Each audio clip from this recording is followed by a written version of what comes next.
In today's video, we're going to talk about properties and filters in Notion and why it's important to use them. Let's get into it.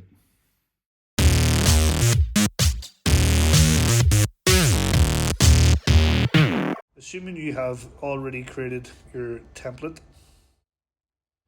to set a repeating task, you just need to go to the little drop-down arrow beside New. Click that.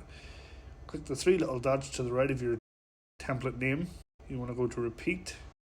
You can repeat daily, weekly, weekday specifically, bi-weekly, monthly, and so on, yearly. We're just going to go daily, and we're going to set it every 1 day. We can set it to 2 or 3, so it'll skip a day or 2 days, but we'll just leave it at 1 for now.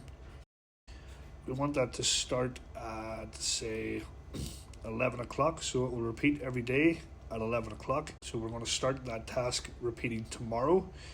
We don't want it to end, so we'll leave it for never. Time zone GMT, that's where I am. And then stop repeating is when you want to turn the repeating off, when that task is completed. Click outside the boxes, and that is now your task repeating daily.